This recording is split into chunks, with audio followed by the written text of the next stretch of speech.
il faut évidemment la tenir et aller vers des solutions précises. Voilà. Alors, on a commencé, hein, on a tenu une première réunion, je ne vais pas vous faire le compte-rendu, mais l'idée est la suivante. Hein, c'est que, d'après les... Alors, on va peut-être faire les autres présentations, mais je fais l'intro, puis après on vous explique. Il y a des importantes personnalités qui sont à notre gauche. Hein, voilà. Donc, l'idée est qu'il y a malheureusement à Paris environ 10 000 artistes, hein, qui sont, si je puis dire, allocataires du RMI. Hein, ce qui est un énorme problème. De mémoire, 7200 dans la partie spectacle, hein, et le complément à peu près dans la partie communication. Bon. Et nous nous sommes posés avec l'équipe de solidarité, de l'agence de solidarité active, c'est qu'est-ce qu'on peut faire de concret, hein, et je pense que vous qui êtes les principaux intéressés, vous êtes attachés à ce qu'on ne fasse pas de déclarations, mais qu'est-ce qu'on peut faire de concret pour trouver des solutions. Hein. La solution, évidemment, dans la mesure où nous avons toute une politique en direction des titulaires du RMI, pas seulement les artistes. Bon, elle a un double volet. Elle a un volet accompagnement social, parce que certains RMistes, c'est probablement, j'espère pas votre cas, ont des problèmes de santé, ont des problèmes de logement, ont des problèmes très difficiles à résoudre. Et puis, nous avons toute une politique de ce qu'on appelle dans notre jargon de l'accompagnement professionnel, c'est-à-dire pour retourner à l'emploi. Alors, c'est une politique qui est menée par nous deux, plus Gisèle Stivnard, qui n'est pas présente, mais qui est adjointe à la solidarité. Bon. Donc, la question est, vos difficultés étant propres à celles d'artistes, c'est qu'est-ce qu'on peut faire de particulier pour la profession qui est la vôtre. Voilà. Alors, on a eu la très bonne idée à la précédente réunion, c'est de demander, hein, de vous demander comment vous sentiez le problème, c'est-à-dire quelle était votre attente, hein, de quoi vous aviez besoin pour sortir de cette situation qui est évidemment j'imagine, très difficile d'un point de vue financier, mais aussi d'un point de vue humain, parce que bon, c'est pas ça. Donc, l'idée, c'était qu'on se consacre une réunion d'1 heure. Enfin, il faudra que ceux qui veulent s'exprimer puissent s'exprimer pour nous dire, voilà, bon, il y a l'agence ANPE Artistes qui fait du bon boulot. Je ne pense pas que la ANPE soit là. Là, on est ville de Paris, donc on peut transmettre des messages. Bon, dans les espaces insertion, qui sont des structures de la ville de Paris qui accompagnent personnellement les RMistes, on a une personne, je crois, hein, qui s'occupe des artistes, et il est clair qu'une personne n'a pas la capacité de suivre et d'accompagner 10 000 personnes, c'est absurde. Voilà, donc l'idée un petit peu, c'est de savoir quelles sont vos attentes. Hein. Notre principe, Mylène, je te passe la parole après, hein, notre principe, c'est que lorsque la personne en difficulté est motivée, hein, on a déjà fait la moitié du chemin. Hein, mais il reste l'autre moitié du chemin, qui est de faire un accompagnement qui est de chercher avec la personne ce qu'elle peut devenir, si elle a besoin de formation, etc. Voilà ce que je voulais vous dire. Ce que je peux vous dire pour vous montrer que cette réunion n'est pas bidon, c'est que l'an dernier, les personnes qui sont là et qui vont se présenter dans un instant, bon, ont aidé 6300 RMistes à retrouver du boulot. Donc on a une volonté et on a un dispositif qui est vraiment significatif, bon, qui n'est pas suffisant, hein, ne serait-ce que parce que lorsqu'on est arrivé en 2001, il y avait vraiment pas grand-chose, mais on n'est pas là pour faire de la rétrospective. Voilà un peu l'idée. Mylène, si tu veux ajouter quelque chose, tu le fais. Puis après, on présente le côté ville de Paris, puis après, on vous donne la parole. Ça vous va comme menu? Alors vas-y, Mireille. Oui, juste un mot pour dire qu'effectivement, en arrivant en 2001, on avait déjà pointé cette problématique qui est assez parisienne des nombreux artistes au RMI, artistes avec des profils d'ailleurs très variés. Mais la voici. Gisèle Solar qui vient d'arriver. Artistes qui recoupent à la fois des personnes qui sont compris, qui peuvent bénéficier du statut d'intermittent du spectacle, on va y revenir sur ces questions, et puis des personnes qui ne peuvent pas en bénéficier de toute façon, type plasticiens, etc., qui sont au RMI et qui essayent de vivre en s'inscrivant à la maison des artistes, mais avec difficulté dans ce statut.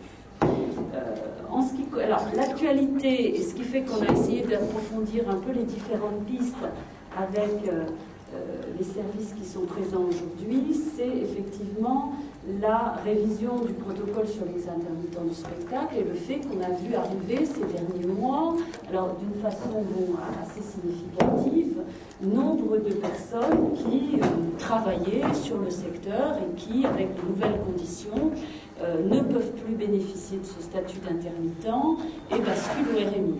Donc une réalité un peu différente, qui existait déjà d'aller-retour de personnes qui étaient au RMI, mais une réalité nouvelle, importante quantitativement, et qui effectivement oblige à une réflexion un peu nouvelle aussi sur les différentes pistes qui peuvent être trouvées au sein de la ville de Paris pour proposer effectivement des solutions concrètes à cette question. Voilà. Donc je crois que c'était l'objet de notre réflexion et je pense que les personnes qui sont donc, Gisèle, présentées sur tu arrives, c'est formidable. Donc j'ai simplement dit que tu arrivais. J'ai dit que le but, j'ai raconté très vite la première réunion et l'idée qu'on avait eue de vous écouter. Donc si on fait 1 heure d'exposé introductif, pour vous, ça ne serait pas très très sympa, mais je te passe la parole ou peut-être tu peux conclure, c'est comme tu veux. Non, mais simplement vous saluer, vous dire l'intérêt qu'on porte à la démarche initiée en collaboration avec l'Agence nationale des solidarités actives et qui nous avait suggéré cette rencontre. Je crois que vous la souhaitiez et que on est aussi heureux de vous entendre. Donc moi, Gisèle Stirnard, je suis en charge des affaires sociales et de la solidarité, très concernée ainsi que mes collègues par le dispositif RMI, dont on souhaite qu'il soit un outil efficace. Il faut quand même se dire que s'il n'existait pas, il faudrait l'inventer. Qu'en même temps, notre souhait, c'est que les gens y fassent un passage le plus court possible. L'idée étant que chacun a envie de vivre en pleine autonomie, naturellement, mais qu'on a envie de progresser encore, qu'on a bien sûr, on sait qu'on n'a pas encore tout inventé des possibles pour rendre ce dispositif le plus efficient et le plus utile pour vous.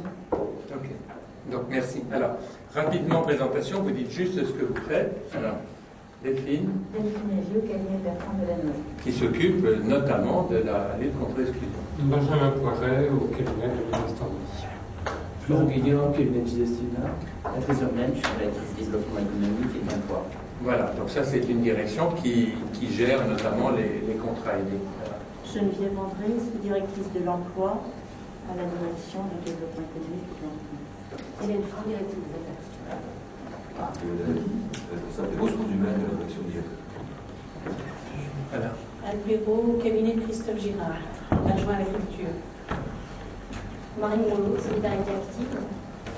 Benoît Genueni, solidarité active. Catherine Cotenceau, solidarité active. Voilà, et celle qui arrive, moi serré, venez. Il y a un fauteuil là. Donc Marianne de Brunoff est sous-directrice à la direction des affaires sociales. Si vous étiez en réunion avec les finances. Bon, voilà. Donc nous nous sommes présentés. Maintenant c'est à vous. Soit vous souhaitez vous présenter chacun. Si, il y a Jean-Baptiste. Jean-Baptiste n'est pas seulement préposé à fermer les portes. C'est plutôt un homme qui ouvre les portes d'ailleurs. Jean-Baptiste Hennequin est à mon cabinet si vous voulez me passer des idées concrètes, il est complètement disponible. Alors, comment est-ce que vous voulez qu'on procède? On avait préparé un peu la réunion. Ah, vous avez préparé la réunion? Alors, excusez-moi. Allez-y. Non, on avait juste prévu justement que chacun se présenter d'une manière un peu synthétique. Ensuite, dans une deuxième partie assez courte aussi, de présenter les problématiques un peu propres à chaque, secteur, donc cinéma, théâtre, musique et télévision. Donc à chaque fois, il y a une personne qui fera un petit peu une synthèse. Et ensuite, un peu les problématiques communes, qui est vivre avec le RMI, le statut d'artiste au RMI, et ensuite toutes les problématiques un peu de production, création et diffusion pour eux aujourd'hui qui est important. D'accord. Donc, bon, ça me paraît déjà un menu sympa, donc je leur laisse. Voilà. Je suis le premier à droite. Oui, il en faut un. Musicien. Ok, je suis un peu étonné qu'il n'y ait pas plus de monde de la culture en face de nous. Mais bon, le fait de... Mais il y a la qualité, il y a la qualité. Il y a quelques adjoints, mais il y a beaucoup donc de social, d'emploi, tout ça. On a besoin de ça, d'accord. Alors, en tant que représentant des musiciens, j'ai préparé un tout petit quelque chose. Alors, pour l'instant, on fait Je suis Denis Vanet, violoncelliste. D'accord, donc musicien, violoncelle. D'accord, alors on continue. Thierry Negro, bassiste. Hein? Thierry Negro, bassiste. Bassiste, vous êtes musicien aussi. Johanna Schubert, comédienne, metteur en scène, peintre.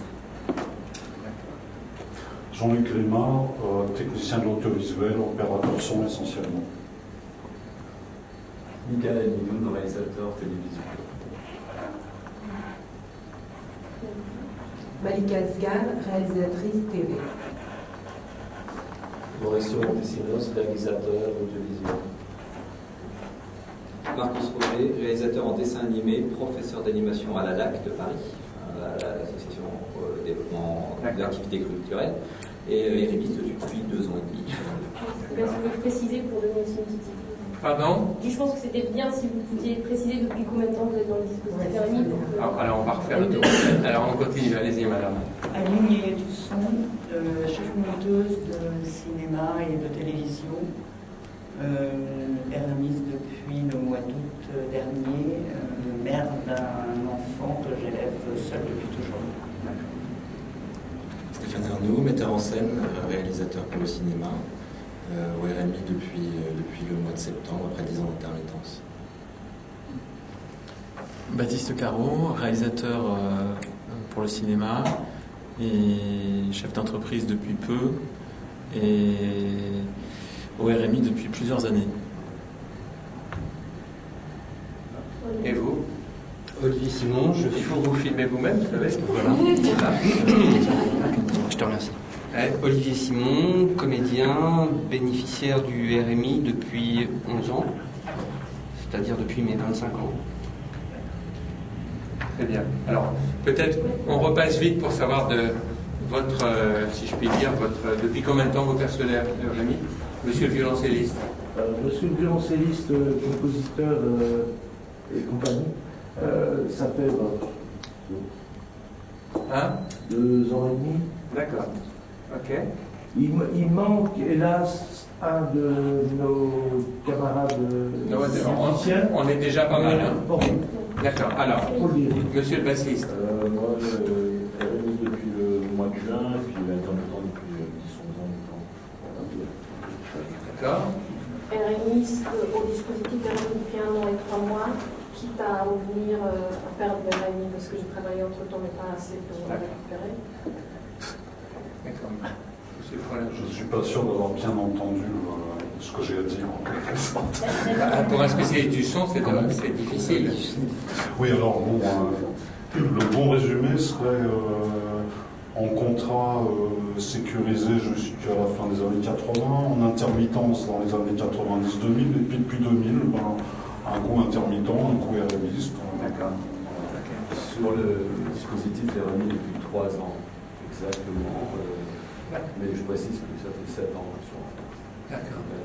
Madame. Moi, depuis 1 an et demi. Pardon? 1 an et demi.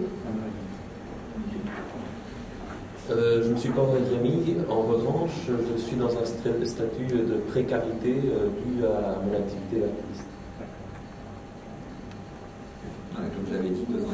2 ans et demi, voilà, on a fait le tour. Donc on voulait aborder le premier secteur au cinéma. Stéphane, oui, d'ailleurs, c'est un peu dommage que Christophe Girard n'ait pas pu être avec lui. Christophe Girard a sa directrice de cabinet, sa directrice des affaires culturelles, un éminent collaborateur. Bon, parce que beaucoup des choses que je vais dire sont des choses qu'il a exprimées d'une manière, d'un point de vue différent, qui est le sien, mais qui est la même problématique que récemment à la télévision. Si vous dites la même chose que lui, on ne va pas regretter son absence. Je ne dirais pas nécessairement la même chose. Alors, allez-y, on vous écoute. Et tout lui sera rapporté. Formidable. Voilà. Même avec les intonations. En plus, c'est filmé, et on pourra même lui montrer le film. Voilà. Si vous êtes d'accord. Alors, allez-y. Donc, la problématique du secteur du cinéma, moi, elle me touche directement.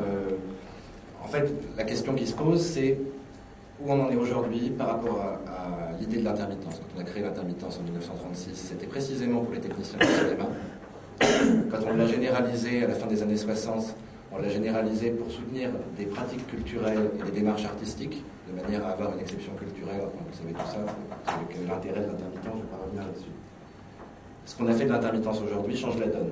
L'intermittence aujourd'hui favorise essentiellement, je ne vous apprends rien, je suppose, les grandes productions audiovisuelles, l'ensemble de ce qui constitue le pays audiovisuel français, voilà, et défavorise essentiellement tout ce qui est travail indépendant dans la sphère artistique, que ce soit les metteurs en scène de théâtre indépendants, les cinéastes indépendants, etc. Dans le cas particulier du cinéma, l'indépendance devient très problématique, puisque le temps de l'intermittence, en fait, si vous voulez, c'est essentiellement la problématique, c'est pas la problématique de l'argent qu'on gagne avec les acédiques, c'est la problématique du temps que ça génère. Moi, je suis réalisateur. Pour faire un film, c'est entre 2 et 3 ans de travail. Le dispositif de l'intermittence fonctionne sur maintenant 8-10 mois. 8-10 mois, c'est pas le temps qu'il faut pour écrire un long métrage. J'en suis à mon 2e long métrage. Le premier a eu l'avance sur recette. Le 2e espère l'avoir après réalisation. Le problème, c'est ce temps qu'il faut pour écrire, le temps qu'il faut ensuite pour développer un film, le temps qu'il faut ensuite pour tourner ce film, le temps qu'il faut ensuite pour monter ce film, pour aller en post-production de ce film, et tout le temps, qui n'est jamais rémunéré non plus, qui est le temps de production au sens de création, c'est-à-dire le temps de la production, le temps de la recherche des distributeurs, etc. Et le temps d'écriture, et une très grande partie. Donc ça, c'est ce qui n'est pas payé du tout, c'est l'écriture, et dans tout ça, qui représente la majeure partie du temps, en fait. Et tout ce qui est recherche de financement, qui représente une autre très majeure partie du temps. Mais en plus, dans ce qui est rémunéré, par exemple, montage. La rubrique montage. Le montage de mon dernier film a pris 6 mois. Pendant son devis, il a pris 2 mois. Pourquoi ? Parce que c'est pas possible de financer 6 mois de montage. Mais pourtant, il fallait à peine 6 mois de montage. Donc, si vous voulez, je fais l'intermittence, mais je fais mes heures d'intermittence très facilement en 3 mois. Et je les ai pour 8 mois. Et ensuite. Donc ensuite, je me retrouve au RMI. Par ailleurs, le travail, donc, comme je vous disais, n'est pas systématiquement déclaré. Dans le cinéma comme dans la musique, on pourra en parler, dans la musique on sait très bien que les gens jouent dans les bars, c'est au chapeau. Et ben dans le cinéma, c'est encore différent, c'est-à-dire que systématiquement, le travail est de moins en moins reconnu. On va vous dire, faites de l'éducation à l'image, mais faites-le gratuitement. Intervenez comme enseignant, mais ça ne sera pas pris en compte dans vos heures d'intermittence. Faites du travail social avec le cinéma, et je suis ravi de le faire, et je serais ravi de prendre en charge des missions de service public de toute nature, parce que je pense que c'est là que le subventionnement a lieu d'être. Ceci étant dit, il faut exister socialement préalablement à tout ça pour pouvoir créer, sans quoi nous ne serions pas légitimes à enseigner. Il y a quelque chose d'assez essentiel. Il y a un problème aussi qui se pose de diffusion, c'est-à-dire que le cinéma français se porte très bien tant qu'il est industriel. C'est-à-dire que, de fait, un film qui a la possibilité de financer 300 copies va très bien sortir et très bien marcher, même s'il est nul. Même s'il est nul. Il va remonter ses frais parce qu'il sera soutenu par des financements au préalable, il sera probablement acheté par des chaînes. S'il a 300 copies, c'est qu'il existe avant même d'être tourné, ce qui ne présage rien de sa qualité au final. Par ailleurs, d'autres œuvres indépendantes sont nulles elles aussi, mais quelques-unes d'entre elles sont peut-être intéressantes. Elles sont de plus en plus difficiles à financer, puisque l'avance sur recette ne finance pas l'intégralité d'un film. Par exemple, ça ne financera en rien la mise en place des salaires. Les boîtes de production sont obligées de faire appel donc, à l'avance sur recette, aux chaînes, etc. Et au final, on se retrouve à faire un film, à y passer 3 ans, et à avoir 2 copies à montrer, ou 10 copies à montrer. Et il y a de toute façon, et même si avec le cinéma numérique ça s'arrange, puisqu'on peut avoir 10 000 copies, c'est plus un souci. Seulement, il n'y a plus de place sur les écrans parce que d'autres films sont à 600 copies. Donc, sans une politique publique au niveau national qui permettrait de soutenir réellement le cinéma indépendant, on parle non simplement d'une avance sur recette, mais en garantissant que les films d'avance sur recette soit présent dans les salles.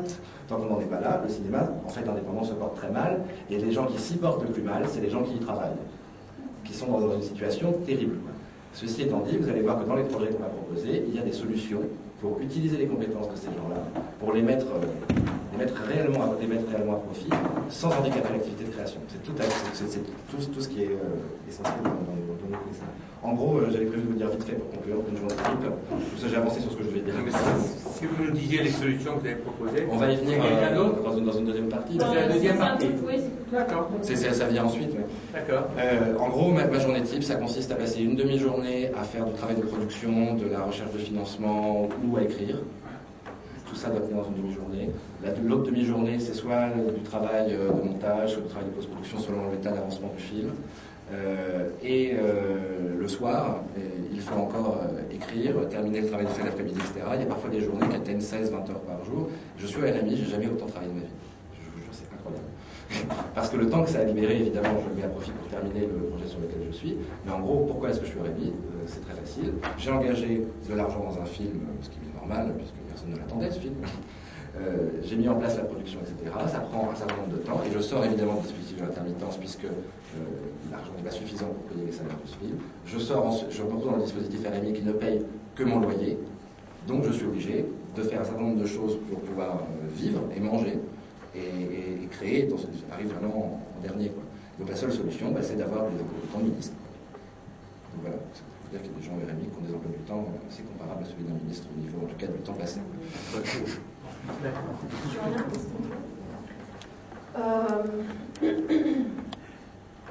Je vais vite fait me présenter. Je suis polonaise, née en Pologne.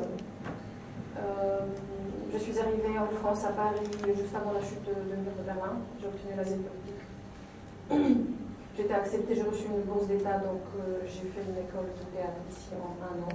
J'ai appris le français en 1 an. J'ai joué au théâtre en tant que comédienne entre 1991 et 1999. Donc tout ça, c'est les années d'intermittence de spectacle. Ensuite, j'ai commencé à peindre en 1999 également, donc deuxième activité artistique. Je suis partie 2 ans à New York où j'ai continué à peindre et j'ai fait 2 mises en scène. Une fois revenue après le 11 septembre, donc début 2002 à Paris, j'ai trouvé du travail comme assistante de production dans les différentes chaînes de télévision, production surtout pour les films documentaires. J'ai travaillé 3 ans en tant qu'assistante de production. Ça m'a permis d'avoir les heures et faire 3 stages d'AFDAS avec les Japonais, une compagnie japonaise, une compagnie allemande, pour me préparer à faire ce que j'ai envie en ce moment, donc mise en scène et le jeu au théâtre simultanément. Donc en 2006, la chaîne de télévision privée pour laquelle je travaille la plupart du temps ferme ses portes. La plupart des gens sont licenciés. Donc il me reste quelques mois encore des ACP, ça me permet de vivre jusqu'à début mois de mars 2006. Et là, petit à petit, je me retrouve à RMI. Donc, au moment où encore je suis aux ACP, j'ai créé une compagnie de théâtre, Les Arts Vivants, où j'apprends avec le temps tout le parcours de combattant, comment il faut donc rentrer dans le dispositif de la DREC. J'apprends, je suis accompagnée dans le premier temps par Philippe Adrien, du théâtre de la Tempête, puisque j'ai travaillé avec lui, puisqu'il me connaît, il me fait confiance. Et il me prête les salles de répétition, de casting, parce qu'il me connaît, c'est pas une pratique, ça on en parle dans le chapitre solution.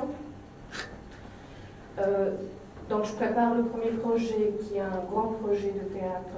Grand, ça veut dire 15 personnes sur le plateau et ça coûte cher. Sarah Kane, L'amour de Phèdre. Sarah Kane, un auteur qui est couvert d'une fame, de scandale, que ce soit à Londres ou à Paris, où beaucoup de théâtres refusent de la jouer pour cette raison-là, même si les gens comme Rib, dans un théâtre où on joue les auteurs contemporains, parlent que du bien en parlant à la radio. À ça, il y a un autre problème lié à Sarah Kane et à ce projet-là. Il y a 3 théâtres. Il y a TEP, il y a le petit théâtre à côté du Moulin Rouge, le nom m'échappe, et il y a le théâtre le théâtre ouvert et le théâtre de Michel Rive, c'est les théâtres pour les auteurs contemporains, mais vivants. Sarah Klein est morte, comme Lagarce, pareil. Donc, il n'y a pas les scènes nationales dans lesquelles on peut rentrer franchement dans la programmation des auteurs contemporains de grands talents, mais qui sont morts depuis quelques années. Donc ça, c'est une vraie problématique, parce que ça, du coup, ces trois théâtres qui pourraient recevoir une production, et je suis obligée de m'adresser à des scènes nationales, puisque c'est un projet qui est estimé par la DRAC à 250 000 €. Si je fais tout dans les termes syndicaux, ça veut dire tout le monde payer le même salaire, comédien, technicien, 2500 € par mois. Ça, c'est le premier. Donc ça, ce projet-là, je l'ai commencé au tout début, donc en 2005, quand j'ai créé la compagnie de Papillon. Avec le temps, je me suis aperçue, ça a pris des mois de trouver les comédiens, faire le casting. Il faut demander à la DRAC une carte d'entrepreneur de spectacle. Pour cela, il faut justifier ou d'un diplôme universitaire que j'ai, parce qu'en là j'ai fait des écoles, de grandes écoles de cinéma et de théâtre, et 5 ans d'activité professionnelle fiscalisée en France, que j'ai aussi pu prouver. Donc du coup, j'ai eu cette carte après 6 mois d'attente. Donc je peux éventuellement co-produire mes futures productions. Donc ça, c'est tout simplement pour vous dire le temps que ça prend. Donc pour revenir à la DRAC et le projet Sarah Klein, c'est un projet cher, donc qui peut être coproduit ou intégré avec les scènes nationales. Vu la lourdeur de la production et le rejet, pour vous dire que 3 des directeurs de théâtre sur la place de Paris m'ont dit qu'ils ne prendraient jamais cette fille qui a produit que du vomi et qu'ils sont contents qu'elle est morte, je reste perplexe devant les théâtreux et les gens de la culture qui sont au pouvoir, directeurs de théâtre, qui parlent de cette façon-là. Ça, c'est l'aventure. Je mets un peu en vrac. vrac. Tu peux être un tout petit peu plus synthétique parce que... Oui, mais oui, je sais, il y a beaucoup de choses, mais donc, si on veut pouvoir aborder les propositions d'action, on a besoin de... Mais tout ça, c'est les détails importants, malheureusement. Deuxième projet, je me dis, moins du monde, moins cher, je vais aller plus vite. Je commence un projet pour 2 personnages. Bernard Pierre Donadieu me dit oui. Mais là, un autre problème que je découvre, c'est l'agenda. Cet homme-là, il est trop pris. Je ne peux pas lui proposer ne serait-ce qu'une semaine de répétition et le payer pour ça. Donc il accepte d'autres projets, bien évidemment. Je me dis, alors je vais m'en sortir, je vais prendre une pièce où je suis toute seule. Je me mets en scène, un seul personnage, je commence à travailler tout de suite. Je choisis La Voix humaine de Jean Cocteau. Là, c'est un autre problème, celui-là de droit d'auteur. Donc, d'être une partie à Berger, ça fait déjà 3 mois qu'on s'échange les lettres et j'attends l'autorisation et ainsi de suite. On peut peut-être juste très rapidement, Malika, sur la télévision, si tu veux dire, on essaie qu'on puisse passer rapidement la partie de proposition. Moi, je suis réalisatrice, je suis arrivée à Paris à l'âge de 18 ans, j'ai fait mon DEA en histoire et je suis partie au Canada en 1988 pour m'y installer. Et je suis arrivée il y a 1 an et demi. Je travaillais 10 ans pour une station de télé à Montréal. À mon actif, je dois avoir des centaines d'heures de télévision. Et en arrivant à Paris, je me suis dit, j'arrive avec une valeur ajoutée, c'est super, le numérique, les nouvelles technologies, je vais avoir ma place. Et j'ai fait pendant 1 an tout le tour de Paris, toutes les boîtes de prod, portes fermées. Alors, je me suis dit, il y a quelque chose, je n'ai pas d'amis. Vous voyez des privilèges héréditaires à Paris qui se passent de copains en amis et que je n'ai pas de place. J'ai fait un stage de 300 heures, comment apprendre à rendre un projet, parce que j'ai eu une bourse de l'Office national du film du Canada pour finir un documentaire. Et je suis arrivée avec ça, pensant le distribuer facilement. Donc j'ai fait ces 300 heures, on m'a dit il vous manquera 207 heures pour toucher les intermittents du spectacle. Je ne connaissais pas du tout le système, du tout. Alors finalement, je n'ai pas pu finir ces 207 heures, donc je me suis retrouvée au RMI. Et puis voilà, je continue mes journées à faire des téléphones tous les jours, à essayer de rencontrer des gens. Et voilà, je suis là ici aujourd'hui.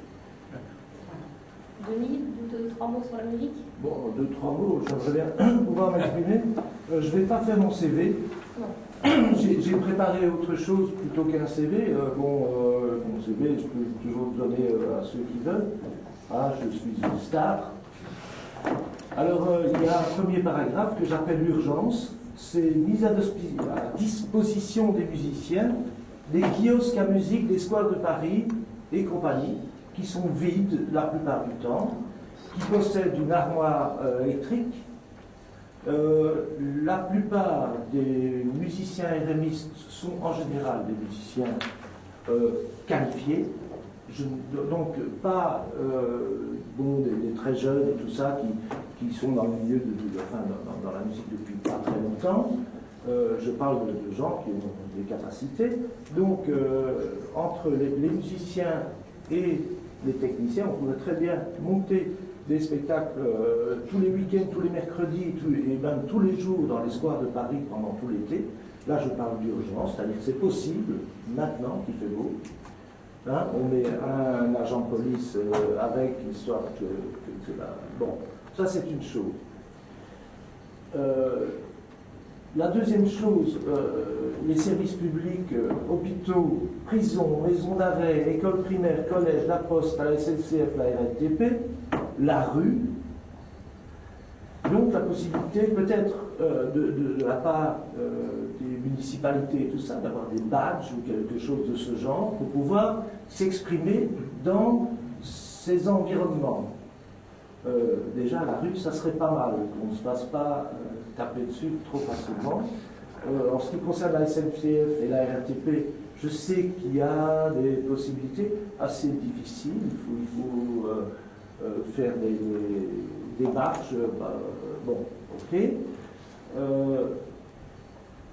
Ensuite, oui, ce que je voulais dire à propos de la SNCF et de la RATP, c'est qu'on pourrait très très bien monter des petits podiums autogérés par les musiciens et les techniciens, tout simplement parce qu'ils connaissent leur métier, donc les choses qui sont montées par les techniciens de ces organismes et qui seraient autogérés par les techniciens et musiciens.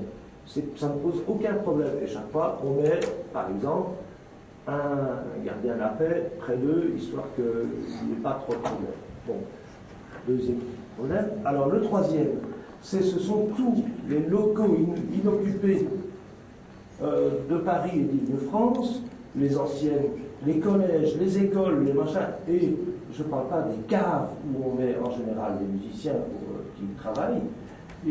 Et en fait, ici, je ne parle plus même que des musiciens, je parle des musiciens, des comédiens, de tous ceux qui sont là. C'est-à-dire que quand on pense qu'il y a un lycée dans le 19e qui est vide, un lycée, vous savez ce que c'est, des classes énormes dans lesquelles on pourrait mettre donc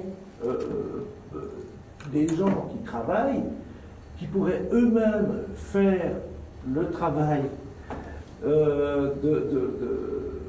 de mise en place, hein, parce que la plupart des musiciens et des comédiens en général ont fait ou du travail de décoration ou de ceci, de cela, on connaît bien le métier. Je ne vais pas dire électricité et plomberie, évidemment, parce que ça c'est trop spécifique, mais donc nous sommes capables de nous occuper de l'isolation des classes et de ce genre de trucs. On peut très bien occuper donc un grand lieu, s'occuper que ça soit propre, nettoyer, ceci, cela, tout ça. Hein, voilà. Ça, ce sont des... Je veux dire, je propose des choses concrètes. Mon CV, je m'en tape. Alors, il y a autre chose donc, qui est un peu en rapport à ça, c'est tous ces travaux-là pourraient être rémunérés, évidemment. Alors là, trouver comment. Avec les intermittents, on est un peu dans la panade parce qu'on n'a pas le droit de travailler autrement que ce qu'on est inscrit. Hein? Moi, je suis violoncelliste, à la limite, je n'ai pas le droit d'être autre chose que violoncelliste. Enfin, oui, j'ai le droit de composer. Ou peut-être d'être comédien, je ne suis pas sûr. Enfin bon. Mais on peut très bien trouver des systèmes, chèque service, machin, pourquoi pas. Hein? Le tout, c'est de travailler.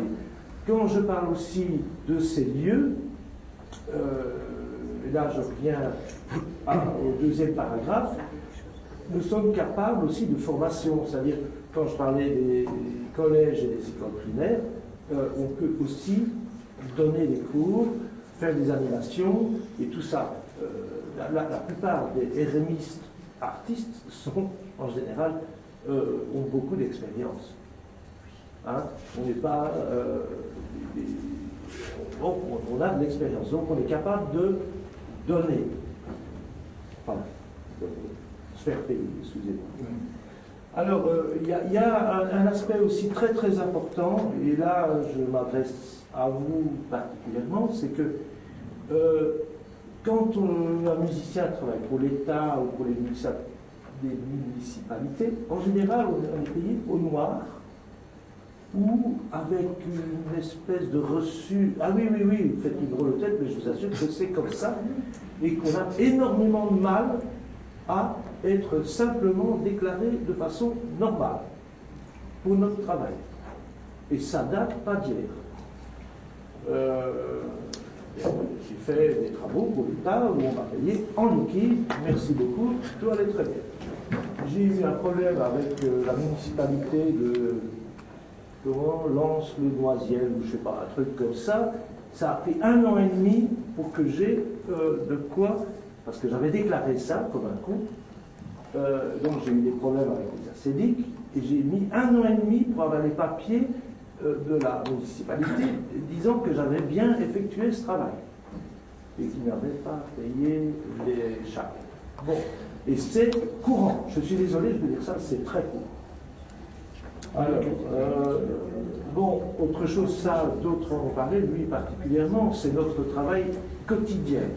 Hein, en tant que musicien, la pratique instrumentale, la prospection, les répétitions collectives, les concerts gratuits ou au noir, hein, bon, tout ça est à notre charge. Et quand on fait un travail donc, où on est déclaré, c'est enlevé du RMI. Donc, le RMI, c'est environ 380 € par mois. J'ai eu un travail déclaré au mois de janvier de 130 €. Eh bien, depuis, on m'enlève une partie de mon loyer du mois.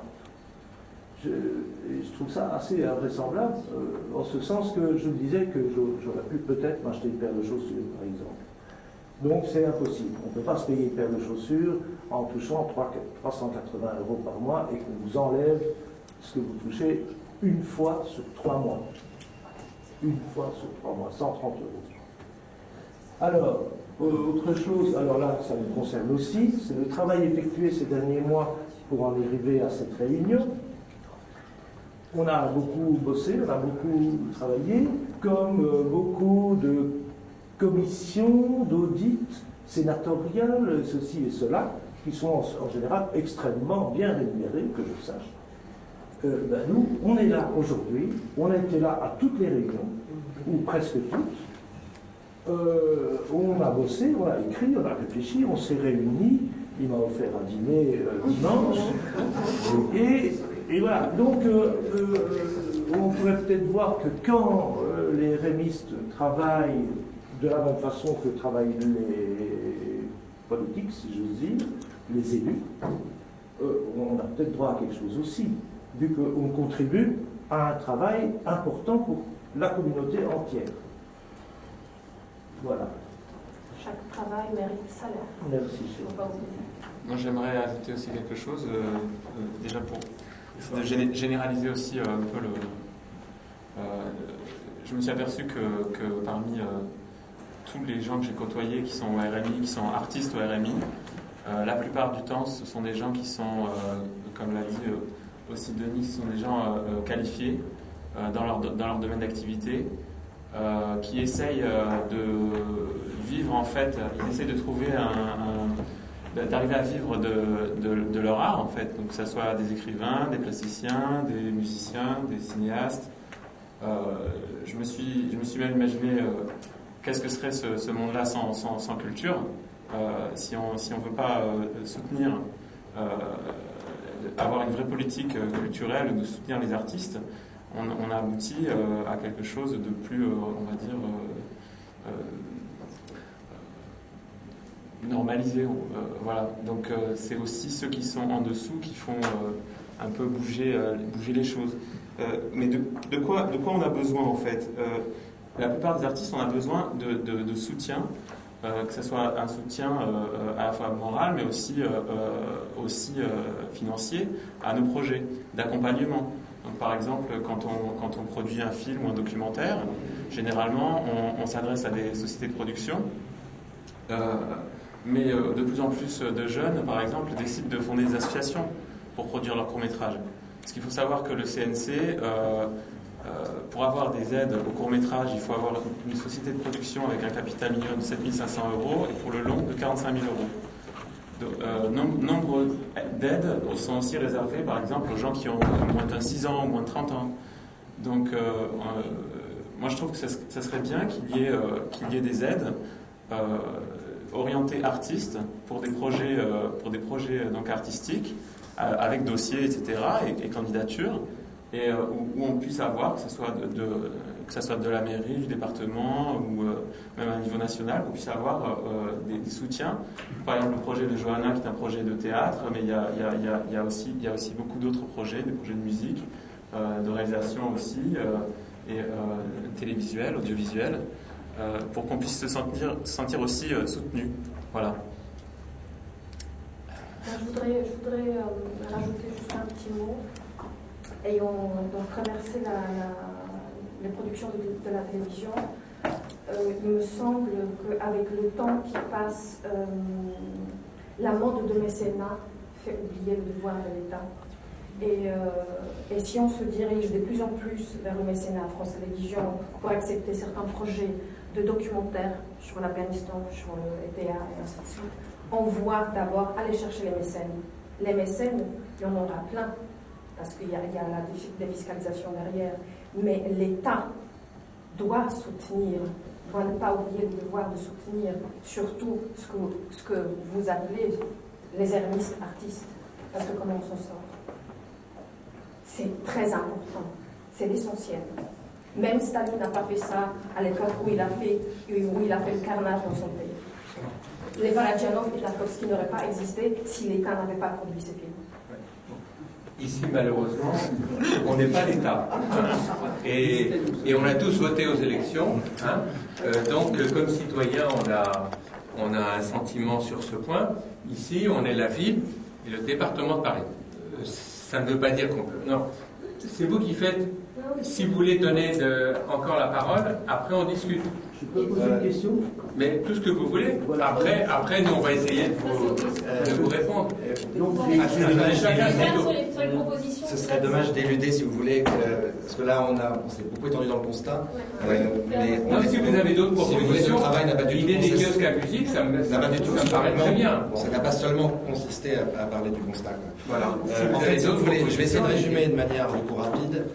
L'essentiel de nos propositions, c'est des ponts, en fait. Et justement, la mairie, des ponts. Justement, la ville de Paris, au niveau local, peut agir en créant des ponts là où il n'y en a pas. Des ponts entre le RMI et l'intermittence. Il manque un pont là. Là, il y a un fossé, il y a un ravin. Il y a un deuxième ravin au niveau des subventions publiques, entre les subventions pour les amateurs, par exemple, les subventions pour les jeunes, les subventions pour les groupes amateurs, les trucs genre Paris Jeunes Talents, c'est très très bien. Mais arrive un moment où évidemment, ça soutient, donc c'est très bien, ça soutient ce que ça soutient, c'est-à-dire de l'activité amateur, du lien social, c'est très bien. Et puis par ailleurs, il y a un soutien qui est très fort sur des politiques culturelles relativement importantes, coûteuses, de qualité, théâtre de la ville, etc. Vraiment des choses très bien, y compris le soutien au cinéma. Mais il y a entre les deux un creux. Et on a une idée assez géniale pour combler ce creux, c'est qu'il y a, si vous voulez, notre situation d'exclusion à nous en tant qu'artistes, on la partage avec les habitants de notre quartier. Dans mon quartier, moi j'habite tout près de la Goutte d'Or, il y a beaucoup d'artistes qui vivent dans ce quartier parce qu'on l'aime bien, c'est un chouette village, mais il y a des gens qui sont encore plus dans la merde que nous, pour le dire clairement. Et donc, nous on veut bien être ce pont. Et ce serait à la fois une reconnaissance de notre réalité, de notre fonction sociale en tant qu'artiste. Ça permettrait d'agir au plan local à plein de niveaux. Ça pourrait être des missions locales de service public. avec des délégations de services publics vers des associations, vers des artistes, vers des groupements d'artistes, vers peut-être des choses qu'on va mettre en place. Ça pourrait être, et c'est aussi ce qu'on propose, une coopérative qui permette d'auditionner des projets, de décider de les soutenir et d'essayer d'avoir des subventions à la fois, des financements à la fois au niveau public et aussi au niveau privé, parce qu'il n'y a pas de raison de ne pas utiliser de l'argent privé là-dedans. Ça permettrait de lutter contre l'exclusion des artistes et de l'exclusion de leur public, qui sont deux exclusions qui vont dans le même sens, comme ça, et qui n'est pas une fatalité, et c'est très peu coûteux. Par rapport à ce que coûte l'excellence culturelle, ça coûte beaucoup moins. Et ça permet néanmoins de faire vivre des artistes et de les faire fonctionner et qu'il y ait de l'ébullition artistique dans la ville. Ça permet aussi une alternative à cette logique, à cette culture du résultat à tout prix, et à permettre aussi ce dont on a besoin pour vivre en société, c'est-à-dire du lien, et la culture fait ce lien-là. Ça pourrait être des soutiens de projets tels que l'éducation à l'image, l'éveil musical, les ateliers de théâtre et d'expression pour les chercheurs d'emploi. Toutes ces choses existent, mais c'est des choses qui sont à chaque fois très ponctuelles, soutenues ponctuellement, et il n'y a pas de véritable politique publique allant dans ce sens pour l'instant. Ça pourrait être aussi l'idée d'avoir un référent et un budget dans chaque arrondissement, de manière à rapprocher du niveau local pour pouvoir mettre en place ces dispositifs. La coopérative aussi permet la mise en place d'une plateforme qui permette à l'intérieur de cette plateforme d'aider les artistes et leurs collaborateurs, les techniciens, à mettre en place des projets en étant cadrés sur le plan logistique, en ayant un collège de professionnels dans différents domaines qui permettent de faire un audit des projets qui sont amenés. Alors soit le projet n'est pas bon et on dit il faut aller faire une formation, ou qu'est-ce que vous avez fait jusque-là, etc. Soit le projet commence à être intéressant mais il faut le réécrire alors qu'il y a un conseil à ce niveau-là. Et soit le projet est maintenant passé par toutes ces étapes, il a abouti, il existe, eh bien il a un lieu de diffusion. On pourrait être complètement fou, inventer un lieu de diffusion dans Paris qui serait un lieu qui ne serait pas un lieu d'excellence, mais qui serait un lieu de diffusion des pratiques artistiques de professionnels qui sont en situation d'exclusion. Et on trouverait un public pour ça. Ça pourrait être évidemment, bien entendu, aussi des choses que vous connaissez déjà, comme les résidences d'artistes, par exemple dans des lieux en friche, qui permettraient d'être ces endroits de rencontre, d'ébullition, de mutualisation. Si vous voulez, l'idée, c'est de sortir de la logique, la logique capitaliste à tout prix de la production culturelle en tant qu'objet de consommation, pour rentrer dans une logique mutualiste, en gros une politique de gauche, quoi, c'est-à-dire une politique... Je pense qu'on se comprend très bien là-dessus. Et ça pourrait évidemment passer de la part de la ville par une très grande audace, qui consisterait à faire plusieurs choses. La première, ce serait nous aider à mettre en place ce que vous allez pouvoir lire dans le rapport qui a été fait, qu'on ne va pas pouvoir détailler complètement ici, recruter des artistes, financer des projets qui sont entre l'amateur et l'industriel, mais qui sont néanmoins des projets professionnels. Je voudrais rapidement parler d'un autre point qui, à mon avis, sans celui-là, tout le reste est vain. Et en même temps, il faut faire tout le reste quand même. Mais c'est le plus... Vous allez voir que c'est pas simple, c'est la question du statut de l'artiste. Un artiste aujourd'hui a un statut assez simple. Soit il travaille suffisamment et il est chômeur. On a la carte de la NPE, en termes de spectacle, c'est chômeur le statut. Soit il ne travaille pas assez et il est pauvre, exclu, RMiste. Vous voyez, dans l'image d'un artiste pour qui l'essentiel, c'est la reconnaissance de soi-même puis de l'autre. Vous voyez la difficulté de gérer la chose. Le RMI, je vais vous donner mon exemple personnel, ça va être très simple. Moi, je touche au total RMI plus allocation et tout ça, un paquet de 650 € dont je suis ravi. Parce que ça paye tous les mois mon loyer et point barre. Et quand je dis point barre, c'est point barre, c'est-à-dire qu'il faut encore payer l'électricité, il faut encore payer tous les frais, manger, le téléphone, etc. Et évidemment, tous les frais de la création qui sont parfois nombreux. Donc, évidemment, le maintien du RMI me semble être une base absolue à toute réflexion sur d'autres dispositifs, parce que, si vous voulez, moi j'aimerais bien qu'on me donne une salle de répétition, par exemple, si j'ai une troupe de théâtre, mais c'est pas le plus important. Le plus important, c'est que j'ai un toit sur ma tête et de quoi manger. Après, on peut discuter du reste. Et on peut sortir de la logique du RMI à partir du moment où on a quand même ce minimum-là. Seulement, voilà, vous voyez, 650 €, si je veux pouvoir continuer à faire mon travail, alors la volonté, j'en ai, c'est pas le problème. Mais je suis obligé de travailler au noir. Donc je vous dis ici, mon point de vue sur le RMI, c'est que c'est très bien, mais que ça favorise le travail au noir. Je vais vous donner un exemple. Là, une production italienne vient d'acheter quelques minutes de rush de mon dernier film.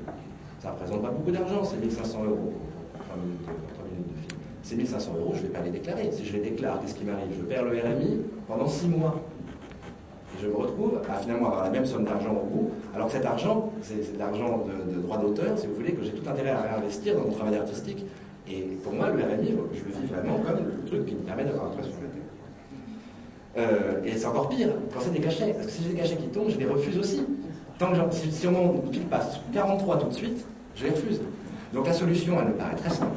La solution au miracle, c'est que vous n'allez pas pouvoir faire tout de suite, mais à laquelle il faut penser, c'est le pont entre le RMI et l'intermittent.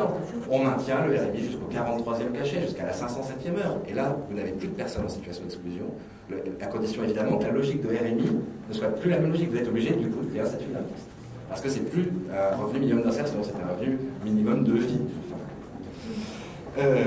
Donc je vous disais tout à l'heure que le travail est trop peu souvent rémunéré, que les cachets font baisser le RMI, etc. Bon. Mais il y a surtout une autre réalité, c'est que le RMI n'est pas du tout adapté à nous. Le RMI, c'est très bien pour les gens qui ont un travail continu, puis d'un coup, n'en ont plus. Et puis ils n'ont plus de chômage, ils arrivent au bout de la chômage, ils n'en ont plus. Nous, on n'arrête pas d'avoir du chômage, d'avoir du travail, de plus en avoir. C'est notre logique. La discontinuité de l'emploi chez l'intermittent du spectacle, chez l'artiste, même s'il n'est pas intermittent d'ailleurs, hein, les plasticiens ont le même problème. Notre emploi est par nature discontinu. Notre emploi, je veux dire, plutôt, notre salariat est discontinu. Notre activité est constante, mais le salariat est discontinu. C'est bien ça qu'il faut voir. Donc, on a une problématique d'insertion, on a une problématique de lien social, et on a essayé d'amener un certain nombre de solutions, mais je pense que l'intérêt de cette réunion, c'est aussi de dire politiquement que ces solutions qu'on vous propose, nous en tant que modestes gens ayant cogité, ayant fait expertise de notre propre situation, ça ne pourra pas se passer d'une véritable politique publique, me semble-t-il. Et en tout cas, c'est un premier pas vers une véritable politique publique qui change la manière de voir les choses, qui, au tous contre tous, oppose une logique mutualiste. Ce n'est pas les artistes riches qui réussissent contre les artistes pauvres qui ne réussissent pas. On n'est pas dans une... si le monde était si simple. Donc il faut sortir de ça. Moi, en tant qu'artiste, personnellement, je suis tout à fait prêt, et même c'est ce à quoi je travaille depuis 10 ans, parce que j'ai aussi une compagnie de théâtre depuis 10 ans. Je veux bien m'engager à travailler dans des actions avec la ville, avec le département, sur, par exemple, faire un conseil dans le quartier, se demander quels sont les besoins, et de quelle manière on peut, nous, y répondre. Je pense que c'est une chose qu'on fait tout à fait insuffisamment. Ça se passe. J'ai des amis qui sont profs à la Goutte d'Or et qui me disent on aurait besoin d'un atelier d'éducation à l'image. Mais l'éducation nationale ne veut pas le financer parce qu'il y a une association qui s'occupe de ça au niveau de l'éducation nationale, si vous voulez, c'est un peu fermé. Mais eux n'ont pas accès à ça. Et donc finalement, ils n'ont rien du tout. Alors qu'il y a des artistes dans leur quartier, moi je le ferais bien gratuitement, si vous voulez, vraiment. Si j'avais suffisamment de temps, je le ferais gratuitement. Et d'argent pour vivre. Je pense qu'il faut mener cette réflexion sur le statut de l'artiste, sur la question, c'est-à-dire sur le statut des travailleurs, ou plus largement, à la limite, sur le statut des travailleurs à l'emploi, au salariat discontinu. Parce que le travail est réel. Donc sortir de cette logique de tous contre tous vers le tous ensemble, c'est peut-être aussi une manière de résister ici à Paris, la gauche, c'est encore la gauche, en proposant une véritable politique qui mêle, et je crois que c'est ça qu'on n'a pas encore su inventer, le social et le culturel, non pas comme deux entités qui ont chacun un bureau, un couloir, etc. Je pense qu'il faut faire discuter ces deux entités parce qu'il y a là énormément de ponts à créer qui peuvent permettre de redonner tout simplement de la vie déjà. C'est une chose très très importante. Et puis, je pense que même culturellement, je pense que Paris a tout intérêt aussi à soutenir, bien sûr, tout ce qu'il y a de déjà excellent, mais aussi peut-être des projets qui sont très peu coûteux, qui sont plus facilement finançables parce que c'est des petites échelles et qui permettent de renouveler la création, de faire vivre les artistes, donc de pouvoir faire sortir de la logique du RMI un certain nombre de gens. Par exemple, j'ai participé à ce qu'avait fait l'Académie expérimentale des théâtres. Ça n'existe plus aujourd'hui, mais en tant que metteur en scène, j'avais été invité à m'occuper de groupes de jeunes dans plusieurs cadres, d'abord à l'université, puis ensuite c'était à Montreuil, chez Armand Gatti. On avait fait un travail avec du suivi.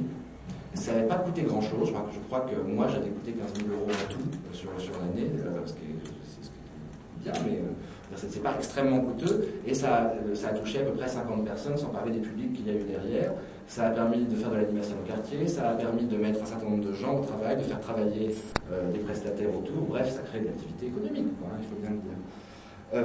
Voilà, je pense que c'est une question d'audace, et qu'une gauche citoyenne qui lirait le culturel et le social au cœur de sa politique, ça serait une chose merveilleuse. Mais comme on n'est pas dans la situation de vous dire s'il vous plaît faites ça, on a fait quelque chose de beaucoup mieux, c'est-à-dire qu'on a produit un rapport que vous avez imaginé entre les mains, dans lequel il y a un certain nombre de propositions. Donc on peut peut-être les résumer ou les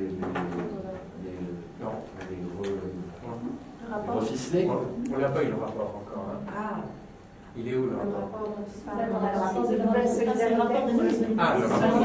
D'accord, d'accord. C'est ce rapport-là, d'accord. Okay. La solidarité. C'était un travail collectif. Oui. La solidarité. Ok, bon, qu'est-ce qu'on fait maintenant? Voilà, on vous a présenté le principal problématique. On pensait avoir un temps de discussion et de questions des deux côtés d'ailleurs, si vous en êtes d'accord. Excusez-moi, je voulais poser une question.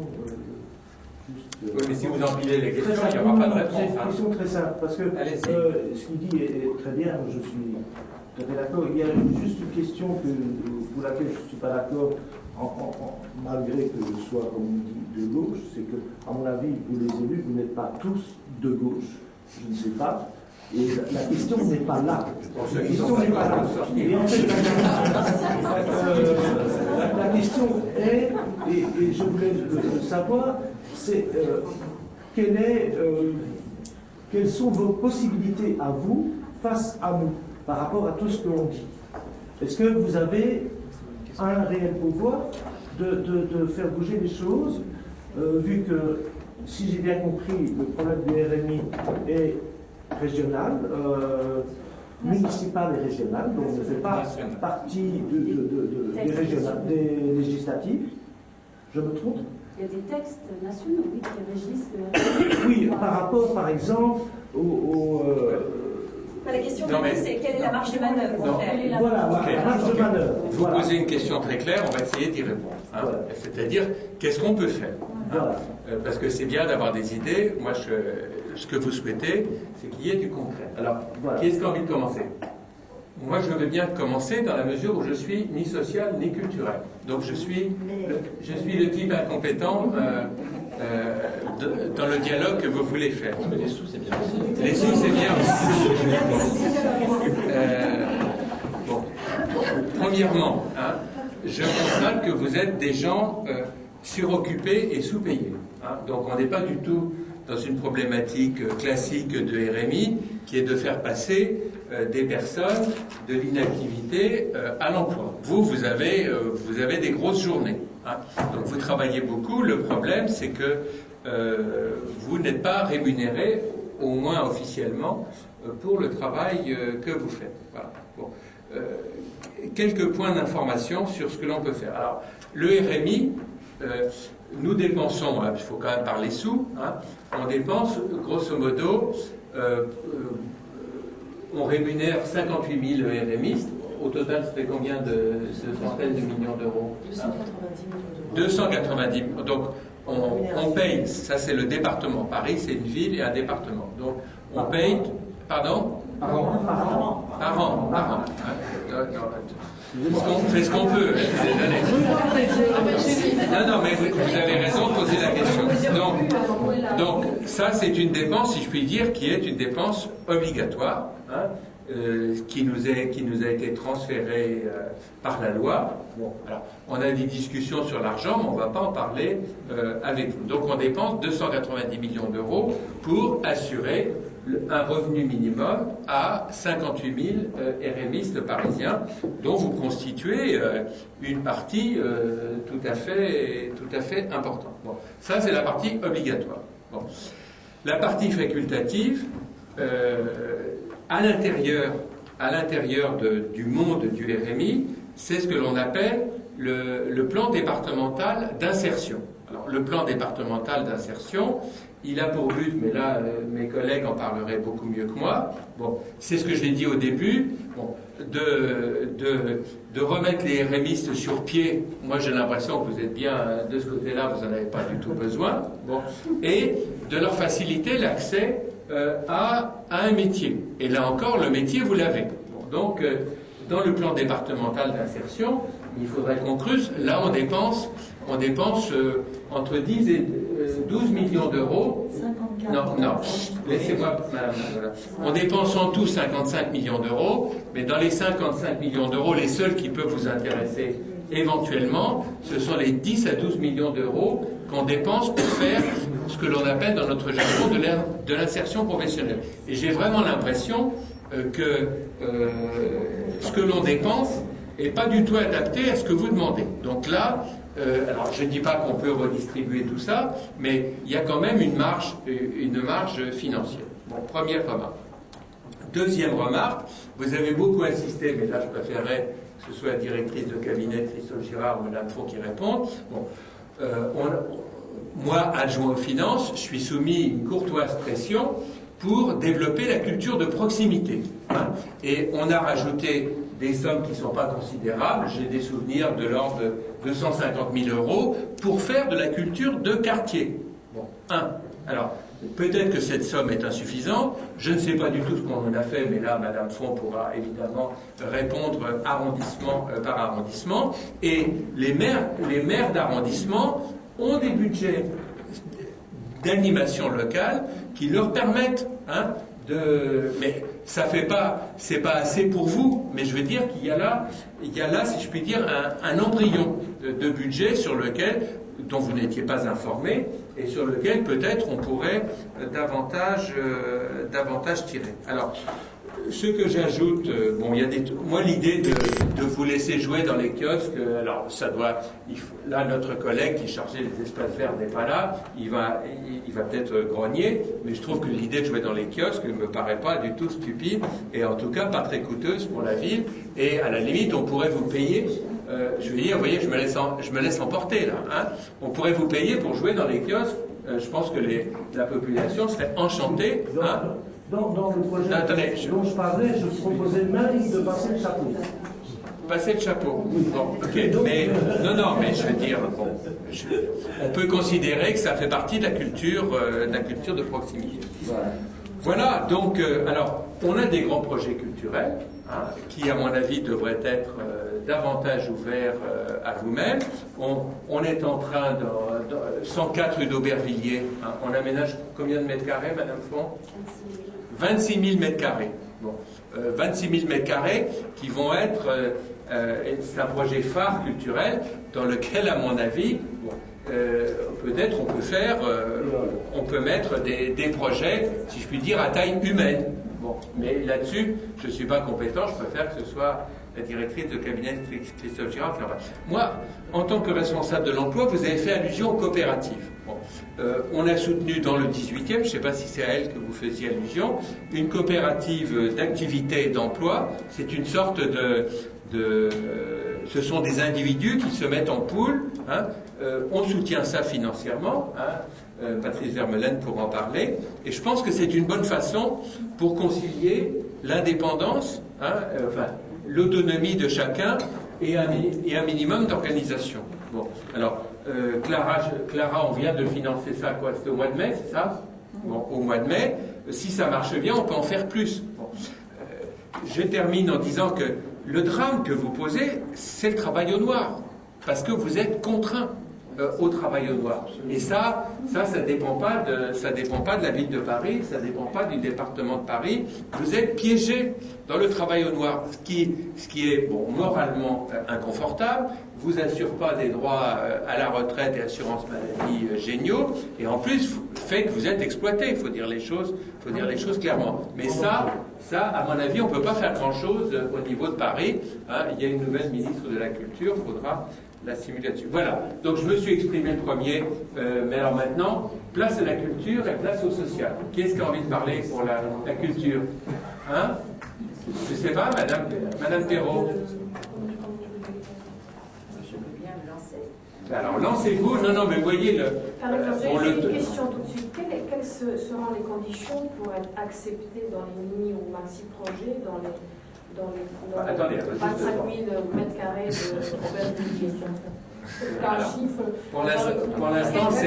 Pour l'instant, c'est très super musique contemporaine, pour dire les choses. Non, très bien. Voilà. Bon, alors. Quelles sont les conditions? Alors, tous les arts, il y a une équipe qui se met en place, il y aura une sélection de projets, évidemment, en rapport avec la mission du lieu. Il y aura une sélection tout à fait ouverte, donc si vous avez un projet et il sera évidemment étudié. Mais nous étudions des projets toute la journée, nous sommes là pour ça. Seulement, le point commun entre nous tous, c'est que vous n'avez pas de diffuseur. Oui, absolument. Monsieur n'a pas de diffuseur, il n'a pas de producteur, d'ailleurs non plus.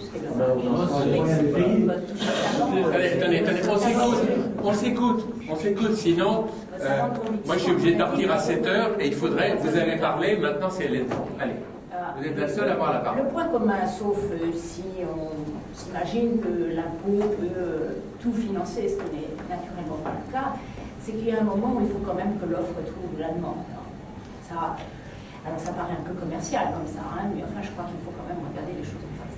Non pas du tout qu'on soit là dans un système marchand et que mon job soit de faire que l'offre et la demande se rencontrent tous les jours. Sinon il n'y aurait pas ni le ministère de la Culture ni direction des Affaires culturelles. Mais enfin quand même. Si je peux vous répondre. Oui. Non, franchement, on ne va pas traiter tous les sujets. Donc, Madame Font, je m'excuse d'être un peu directif, mais vous avez posé des questions. Vous avez été nombreux à poser des questions. Si on prend un sujet, ça ne va pas marcher. Alors, Hélène Font va jusqu'au bout, mais elle n'est pas obligée de parler un quart d'heure non plus. Allez-y. Mais très rapidement, d'abord pour dire que le social et le culturel, c'est déjà le cas aujourd'hui, bien entendu. Nous étudions, encore une fois, toute la journée des demandes d'aide, de soutien, de subventions, de projets.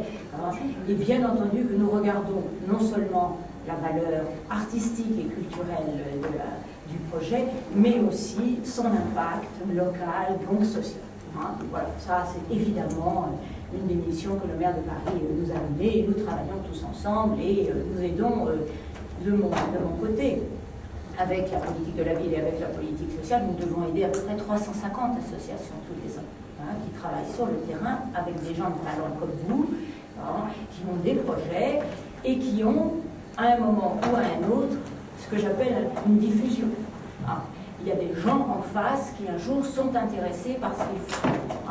Mais comme le coût de production est très supérieur à ce que le marché peut leur apporter, nous intervenons pour faire la différence. Voilà. Je crois que c'est comme ça qu'il faut raisonner, parce que sinon, qu'est-ce que vous voulez, aucun budget, ni de l'État, ni des collectivités locales, ne peut naturellement financer toutes les idées que vous avez. Le problème, c'est d'être réaliste. Oui, non mais je sais bien, monsieur. Allez, continuez, madame. Mais moi, si vous voulez, j'essaie de regarder ça de façon plus globale. Je comprends très bien votre... Mais vous savez, nous créons comme l'a rappelé Christian Sauter, nous ouvrons des lieux, nous cherchons à trouver des lieux pour que vous puissiez répéter, travailler, etc. Et bien sûr qu'il n'y a pas suffisamment d'orchestres, mais bien sûr qu'il n'y a pas suffisamment de concerts, mais il y en a de plus en plus quand même. Vous savez, c'est absolument fabuleux de voir l'augmentation de l'offre rien que sur Paris. Donc, je crois que de ce point de vue-là, quand même, à Paris, il y a une offre culturelle qui est phénoménale, absolument phénoménale.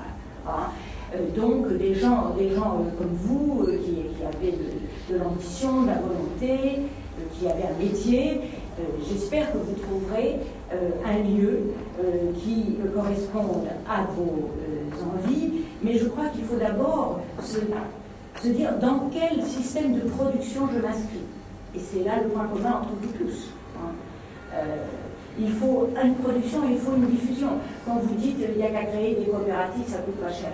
On retombe toujours à la même idée. C'est un lieu de production, il faut donc un lieu. Il faut donc la maintenance de ce lieu. Ensuite, les lignes musicales, ça se fait pas avec n'importe qui. Il faut donc des gens qui ressemblent à des professeurs. Il faut donc les payer, etc., etc. Comment vous diffusez, pour qui, et qu'est-ce que ça peut quand même un peu rapporter? Si vous voulez que la collectivité vous aide, il faut quand même qu'il y ait un minimum de marché au Madame, excusez-moi, je voulais vous répondre là-dessus, parce qu'on peut nous répondre directement. Bien évidemment, mon projet a un producteur. Il est déposé en commission d'avance sur recette après réalisation. C'est un dispositif qui existe, de financer un film après sa réalisation. Et il a un distributeur. La question n'est pas là. La question n'est pas là, madame. C'est pas ça le souci. Je veux dire, le film va sortir. Je ne sais pas si je vais faire 300 ou 10 000 entrées, ou 30 000 ou 200 000. La question n'est pas là. Comment je vis dans les 3 ans entre la fin d'un projet et la fin d'un autre? C'est ça la question qu'on est en train de poser ici. C'est pas du tout la question de savoir comment est-ce qu'on va produire et distribuer à l'intérieur du système marchand. On connaît très bien le système marchand. Je connais parfaitement le système marchand. Je suis en train de créer ma boîte de prod justement pour pouvoir mieux profiter du système marchand. La question n'est pas là. La question, c'est la question de l'existence, madame. C'est-à-dire comment est-ce qu'on existe à l'intérieur d'un système marchand, comme vous dites, pas seulement avec une intervention du politique à l'endroit où la rentabilité vient à manquer, mais à l'endroit où il nous faut vivre. Dans votre discours, j'ai l'impression que vous dites comme le élève qu'il y a trop d'artistes, en gros. C'est ça votre discours? L'offre est très importante, elle est fabuleuse. Si un producteur n'arrive pas à vous payer autant de votre film, c'est parce que vous dites que vous faites un film sur 3 ans, c'est ça? C'est que vous avez un temps de montage qui est considérable, etc., et que le producteur ne vous paye pas pendant ce temps-là, c'est ça? C'est surtout que les producteurs n'ont pas de fonds propres pour faire ça. Oui, oui, je comprends bien. Mais quand même, il me semble que le CNC a mis en place un certain nombre de dispositifs. Et a changé l'un des dispositifs. Ils sont là pour aider le justement, c'est un système unique au monde. Oui, c'est formidable. C'est formidable, mais ça ne fera pas vivre une équipe de cinéma pendant une année, parce qu'elle donne, l'avance sur recette, la réalisation, 70 000 euros. Faites le calcul, vous avez un salarié. Madame Perrault, qui est la directrice de cabinet de Christophe Girard, va s'exprimer. Je rappelle que nous n'avons pas d'autorité sur l'État. Donc les règles du Centre national de la cinématographie, nous n'avons aucune influence. Par contre, j'ai essayé de vous dire qu'on avait un certain nombre de marges de manœuvre à l'échelle municipale. Et bon, c'est vrai qu'on a développé la culture de proximité, puisque certains d'entre vous souhaitent que ce soit le cas. On peut peut-être faire davantage, mais Madame Perrault. Je voudrais intervenir par rapport au fait que vous avez souligné, c'est-à-dire le ravin entre les projets soutenus par les amateurs, faits par les amateurs, et ceux qui relèvent en gros de l'excellence. Alors, elle nous a dit qu'il y a un milieu qui existe en termes de subventionnement, la collaboration, notamment avec le secteur de la politique, etc. Bon. Il reste que le creux, il est réel, qu'on est à Paris dans une époque, je dirais,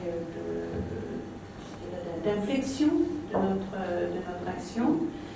Je veux dire, par exemple, en 2001, la notion de projet amateur était très clairement, à part ce qui relevait de la formation, relevait de la direction de la jeunesse et des sports, et pas de la culture. Bon, depuis peu de temps, maintenant, ça fait partie du champ de la culture. Donc il y a une impulsion qui est donnée dans le domaine de la pratique amateur pour compléter ce travail qui était plus dominant de soutien aux professionnels.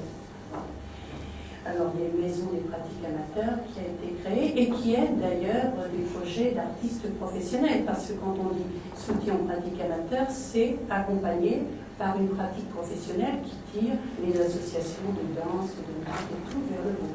Donc ça, c'est un projet nouveau, parce que ça a fait à l'automne l'année dernière, et c'est un effort nouveau. Il y a des lieux nouveaux qui vont ouvrir, comme par exemple la Maison des Métallos est également un lieu qui permet de croiser dans le 11e arrondissement les pratiques amateurs des habitants et une diffusion plus professionnelle avec des rendez-vous où on permet ces échanges. Il y a un lieu comme JEMA, qui est un centre d'animation, qui a aussi fait une action autour de la chanson notamment, qui permet de faire un travail à partir de résidences artistiques qui associent artistes et amateurs. Donc il y a des infléchissements par rapport à une situation qui était plus avant, en gros, le secteur de la jeunesse qui s'occupait de l'expression, et le secteur de la culture, c'était les projets généraux. Alors, Christian Sauter a souligné qu'il y a effectivement beaucoup d'argent pour la culture, mais doublement dans cette monde actuel. On était d'accord, mais nous au milieu. Okay. Alors, nous au milieu, je crois qu'il y a le rôle de l'État, il y a le rôle de la région et il y a le rôle de la ville. On aimerait bien aussi croiser les efforts dans une situation comme Paris, où c'est un peu le miroir aux Alouettes, où aussi il y a une très grande présence d'artistes, parce que c'est là qu'on est plus reconnus, etc. Donc ça serait bien qu'on s'associe pour ça. Et il y a eu notamment un état des lieux réalisé par Arcadie, que vous connaissez peut-être, qui est l'établissement public qui a créé la région, qui concerne un peu tous les secteurs que vous avez évoqués, et qui montre que les compagnies en Île-de-France, elles ont besoin de lieux, et elles ont besoin de soutien administratif, et un peu de moyens. Bon. Donc on sait qu'on ne pourra pas faire tout, mais on peut essayer de faire mieux. Alors, on avait d'ailleurs eu des rencontres importantes avec le Saint-Léac et puis le Sinavi. Donc, il faudrait essayer que aussi on ait moins de lieux de diffusion pure, mais peut-être des lieux qui accueillent des compagnies pour des résidences données. Et que la région aide à la diffusion, l'État aide à la diffusion. Donc c'est un projet articulé qu'on imagine. Vous voyez, on ne pourra jamais, nous, tout seuls, résoudre les choses. Après, alors, vous parlez de coopérative.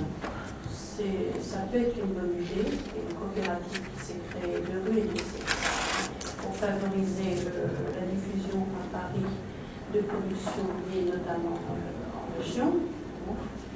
Ça peut être exploré, pourquoi pas. Quant à ce qui est appelé la culture de proximité, alors il y a effectivement 1 euro par habitant qui doit être consacré à la culture, qui n'est pas utilisé par toutes les mairies d'arrondissement pour la culture. Donc 1 euro par habitant, quand il y a 250 000 habitants, par exemple, dans le 15e arrondissement, ça fait 250 000 euros. Voilà. Donc ça pourrait permettre d'aider, de faire un travail aussi de soutien au quotidien. Ce midi, Christophe Girard déjeunait avec le maire du 3e arrondissement.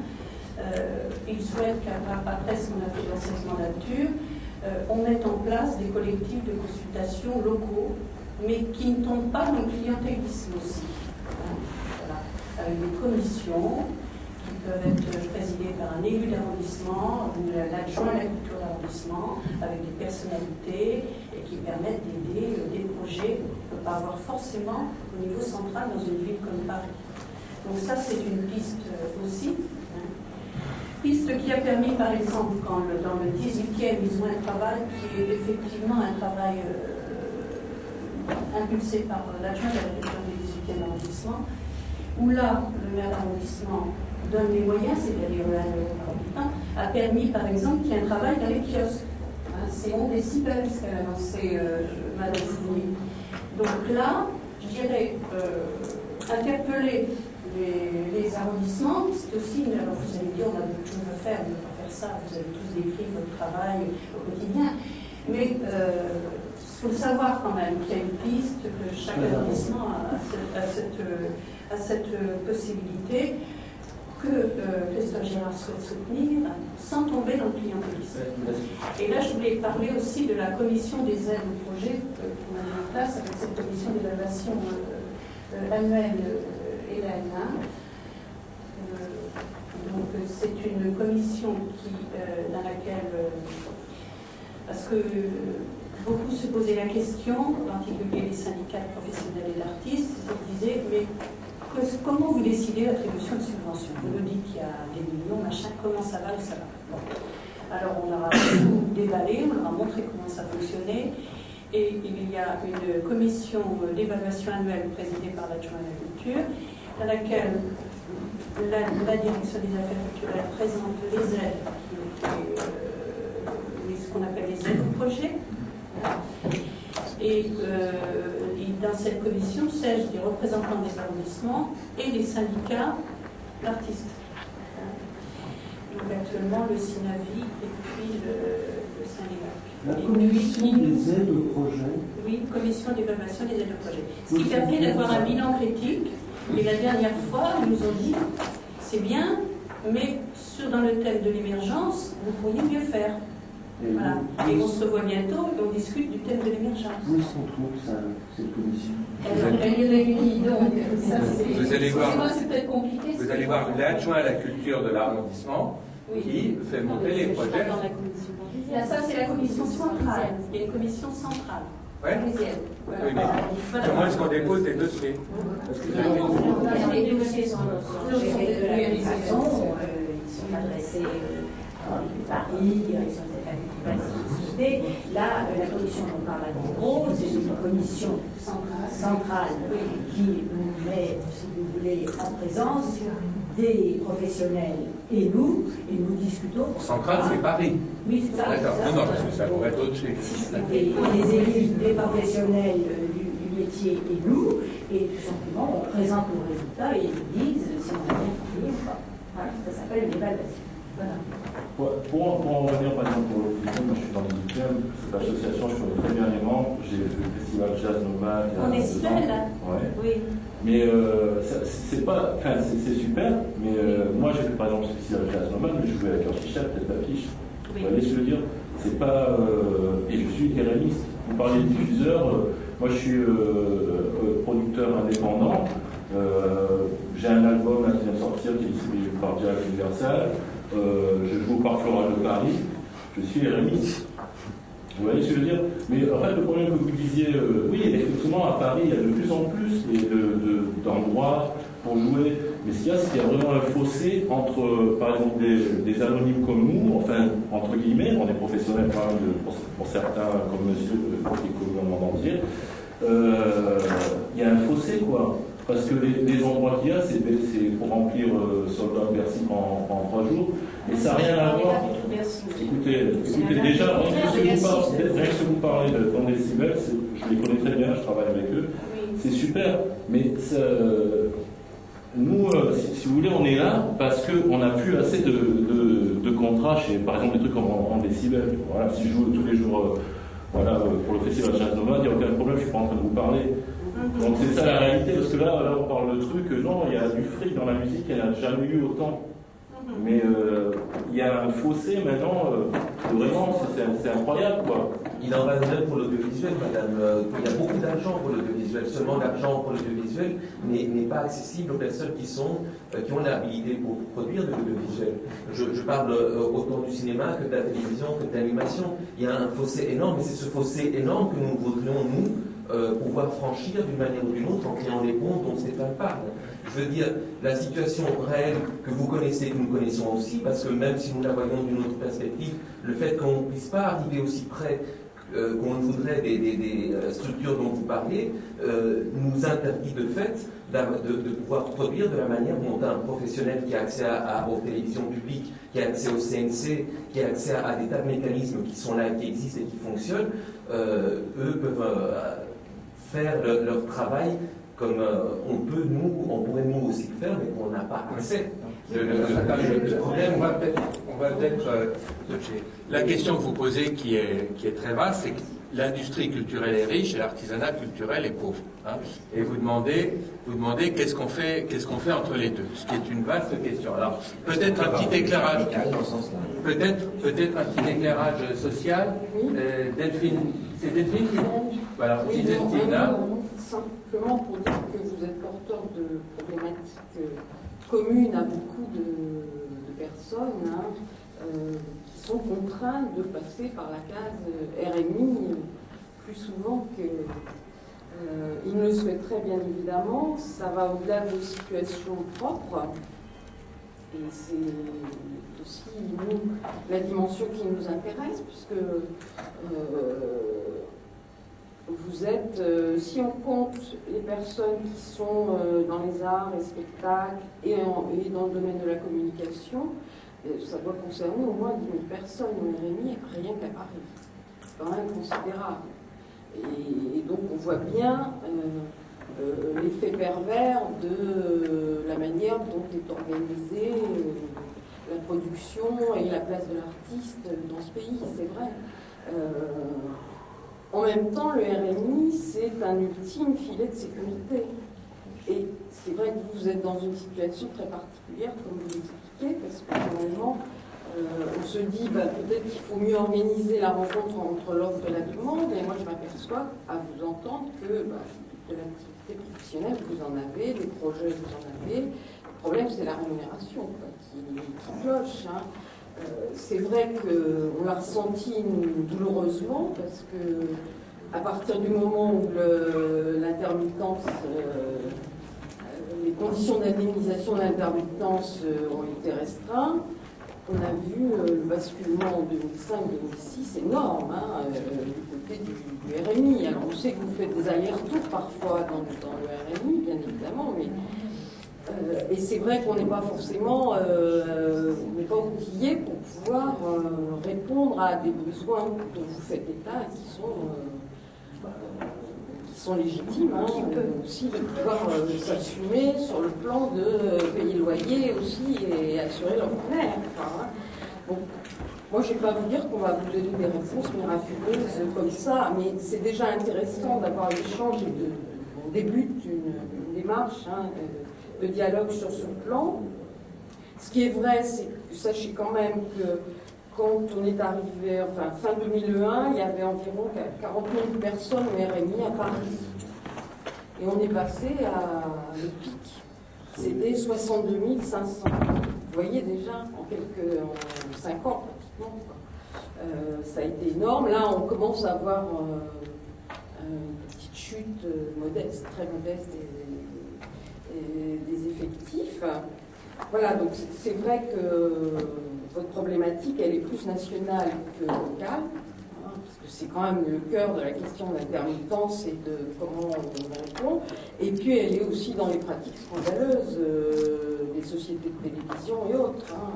Ça, on le connaît bien. Ce qui n'empêche pas que nous, on peut regarder néanmoins dans quelle mesure on peut essayer d'ouvrir des portes pour vous faciliter l'existence et vous permettre des cheminements. Voilà. Donc moi, ce qui je trouve intéressant, c'est que vous avez fait des propositions concrètes. Donc je pense que nous, on va s'en saisir à partir de là. Il y a un document écrit, donc on va voir ce qui est faisable, ce qui ne paraît pas assimilable par nous. Et puis vous donnez le retour sur tout ça assez vite. D'accord. Mylène. Oui, juste Delphine et Mylène, oui. Voilà. Juste sur ce qui, un certain nombre d'entre vous ont exprimé le souhait finalement d'avoir une activité complémentaire par rapport à leur pratique artistique qui puisse générer du revenu. Vous avez parlé de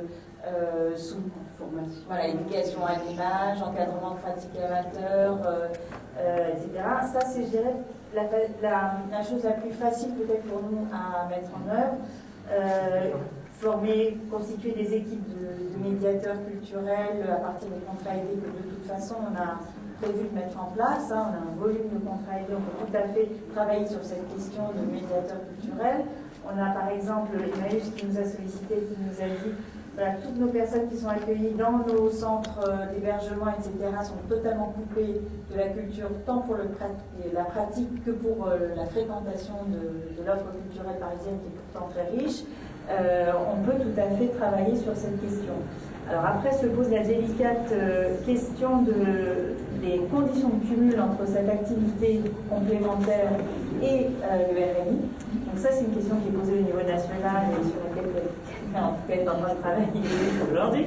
Et voilà, donc il y a des pistes d'expérimentation qui sont ouvertes par la loi. Voilà. Nous, à partir du moment où c'est possible, on peut travailler sur tout ce volet encadrement des pratiques amateurs et médiation culturelle en finançant un certain nombre de choses.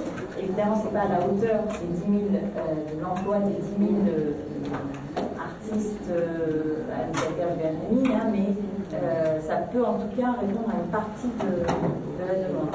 Un certain nombre d'entre vous aussi, vous ne l'avez pas tellement exprimé là dans cette réunion, mais ça nous a été dit par ailleurs, souhaitent travailler à temps plein dans un domaine culturel qui n'est pas forcément exactement leur art, mais en tout cas ils souhaitent travailler et dans le domaine culturel. Là aussi, en termes de performance dans le dispositif d'accompagnement à la recherche d'emploi, il y a quand même des marges de progrès dans notre cellule d'appui artiste, dans notre lien avec l'ANPE spectacle, puisque c'était vraiment deux maisons qui n'étaient pas forcément nécessairement qui travaillaient bien ensemble. Donc là aussi, on peut aider pour ceux qui souhaitent reprendre une activité dans le domaine culturel, même si ça ne correspond pas exactement à leur art. En tout cas, certains le souhaitent. Alors, Mylène. Un mot quand même pour vous dire qu'en tant qu'élu, on est au quotidien et avec la DAZES qui suit le dispositif RMI en contact avec tous ces artistes, puisque dans les commissions locales d'insertion, vous savez que se pose la question des validations des contrats, et très souvent, moi qui siège dans la CLI du 5e, 13e, nous avons beaucoup d'artistes qui viennent parce qu'effectivement, il y a des difficultés au niveau de leur prise en charge ou autre, et ils sont auditionnés, et les élus sont présents, et on les encourage à aller dans les commissions locales d'insertion, qui sont des lieux importants. Donc ce que vous nous avez dit au début, c'est aussi le quotidien des services sociaux. La deuxième chose, c'est que notre équipe municipale n'aurait pas organisé toute cette réunion et missionné l'agence s'il n'y avait pas un intérêt et le souci de trouver effectivement des pistes très concrètes au niveau de la ville et du département. Donc vous êtes conscient qu'aujourd'hui, on n'a pas toutes les réponses et on va expertiser, il y aura des arbitrages et des discussions également sur ce qu'on peut faire, mais on a vraiment ce souci, il n'est pas récent, on en a discuté avec le cabinet de Christophe Girard déjà depuis longtemps, et on a fait des réunions, mais je voudrais insister sur l'intérêt du dialogue quand même aujourd'hui, notamment avec Madame Font et vous, et la richesse quand même de ce dialogue. Je pense qu'il va rester des choses et qu'on continuera, nous, à discuter sur ces questions. Et puis, la troisième chose, c'est que moi, je suis convaincue que le RMI n'est pas adapté à votre problématique, qu'on a besoin d'un statut artiste. Bon, je l'ai dit à la précédente réunion, mais tout ce que vous avez illustré est vraiment en faveur d'un vrai statut pour des gens qui travaillent comme vous et qui ont des moments où effectivement ils ne sont pas rémunérés parce que c'est une période de création. Et je pense que la question doit vraiment être posée au niveau national. Le problème, c'est que avec la politique telle qu'elle a été annoncée, notamment sur l'intermittence, je crains qu'effectivement il y ait une bataille de perdus sur la défense du statut, parce qu'on était quand même, et on a beaucoup soutenu, nous, la ville, quand même, le combat des intermittents, dans l'idée qu'on pourrait retrouver un statut qui serait plus favorable, effectivement, à des professionnels comme vous, car vous êtes tous ici des professionnels, et c'est pourquoi le statut du RMI n'est pas du tout adapté. Donc voilà un combat qui, en tout cas, ce qui a été dit, est perdu, donc on se retrouve avec un protocole qui est quand même très défavorable aux personnes qui sont là, et donc il faut que nous, on réfléchisse, et c'est bien l'objet aussi des pistes qui sont proposées, à nous adapter à cette situation, qui est une situation quand même de défaite pour ce combat-là, et qui nécessite effectivement une réflexion en interne. Voilà. Alors sur le statut artiste, je ne sais pas s'il nous sera proposé dans le cadre de la réforme des minima sociaux, vous savez qu'il y a une réforme qui interviendra, donc nous on suit ça de très très près pour effectivement éviter que les 10 000 personnes qui ont des projets artistiques sur Paris, qui sont divers, hein, parce que là vous représentez une partie quelque part d'entre eux, à mon sens, puissent être préservées dans leur situation. Je voulais juste dire que ça dépasse aussi le statut de l'intermittent, puisque notamment, par exemple, les plasticiens, les écrivains, etc., sont des gens qui n'ont pas accès à l'intermittence et qui pourtant ont un travail artistique. Et en fait, je pense que c'est important de valoriser le travail. Parce qu'on veut, on parle de travail, mais souvent quand on valorise, en fait, c'est l'argent gagné. C'est pas forcément le travail n'est pas valorisé dans le sens. Moi, je veux juste donner un petit exemple. J'ai mon ex-épouse qui est plasticienne, et pour s'en sortir, pour payer son loyer, elle est obligée de faire de travailler payé au SMIC dans les musées via l'IMFREP qui lui donne de temps en temps par-ci, un dimanche par-là, que ce soit dans les conservatoires ou alors, vous voyez, c'est-à-dire qu'en même temps, tout ce travail au SMIC fait qu'elle n'a pas plus de temps pour sa création artistique, vous voyez, et moi maintenant qui viens de monter une petite entreprise pour essayer justement de sortir du RMI, je m'aperçois aussi à quel point je suis plombé, mais dès le départ. C'est-à-dire que mes aides d'allocation logement baissent, sous prétexte que je suis chef d'entreprise. Ça vient de baisser de 100 €. Je perds la CMU parce que ça vient de changer depuis le 1er janvier 2007. Quand on passe au régime de travailleurs indépendants.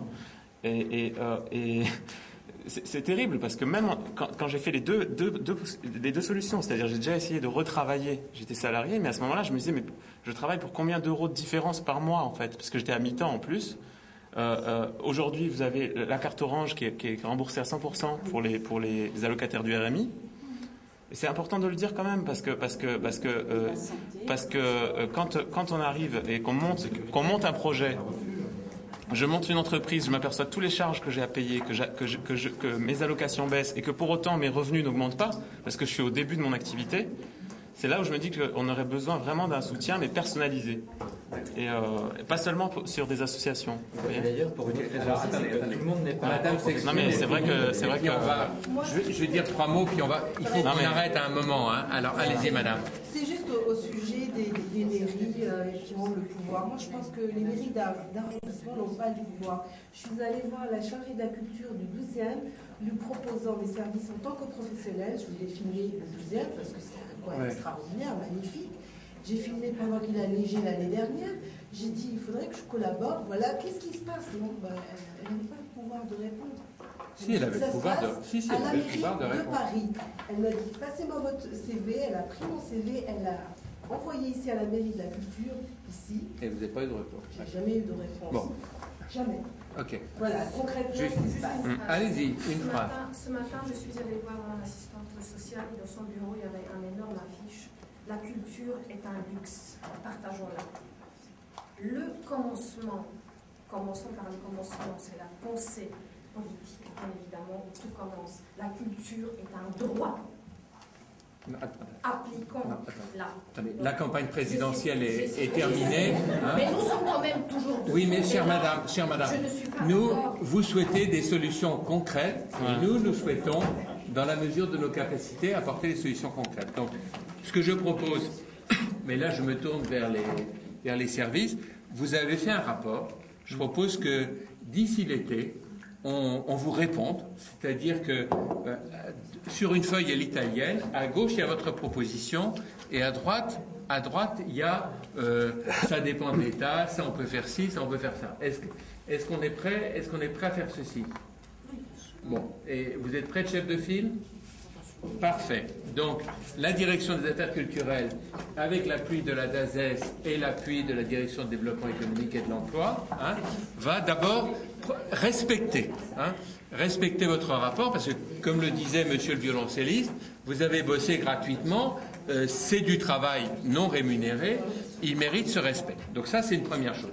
Deuxièmement, et là, je sors de ma compétence parisienne et je fais un appel à Martin Hirsch par votre truchement. Bon, le fait que vous soyez contraint par des règles nationales stupides de travailler au noir, ça ne va pas. Donc, il va falloir trouver le moyen, et je pense que c'est l'idée fondamentale qui va inspirer le travail de Martin Hirsch. Il faut que vous ayez le moyen, non seulement de gagner de l'argent, mais de gagner de l'argent en plus. C'est-à-dire que ce que vous gagnez, vous donne des droits sociaux. Bon, vous êtes jeune, c'est les droits sociaux, c'est pas très important pour vous, mais il y a un moment où ils deviennent essentiels. Et vous aurez des droits sociaux et tout l'argent qu'on vous donne, avec une main professionnelle, on vous le retirera pas de l'autre. Donc, nous, on n'a pas de solution là-dessus, mais ce que je veux vous dire, dites-le à Martin Hirsch, et je crois que d'autres lui ont dit, je lui ai dit personnellement, Paris est prêt à travailler avec lui. Mais sur des dossiers concrets. Et moi, cette réunion m'a fait beaucoup de bien. J'ai beaucoup appris. Il y a RMistes et RMistes. Vous êtes des RMistes sympas, mais très particuliers. Vous êtes... Non, mais très particuliers, mais vous êtes des RMistes suroccupés, sous-rémunérés. Bon, c'est pas... donc il faut trouver des solutions. Voilà. Alors, on vous laisse le dernier mot. C'est gentil, merci, Monsieur Ster. Monsieur le Président. Un mot seulement pour dire, bien sûr, on relaiera ça auprès de Martin Hirsch, mais qui est très au fait de toutes ces questions-là. Sur le rapport, merci de regarder ce qui peut être engagé dans les actions qui sont suggérées par ce groupe et qu'on a essayé de recenser dans ce rapport. Juste un mot aussi pour dire, Martin, il serait là, il serait à ce que même les actions pour lesquelles le département de Paris ou la ville de Paris n'a pas la réponse par les pouvoirs, les compétences dont il dispose, on peut tout de même localement les expérimenter.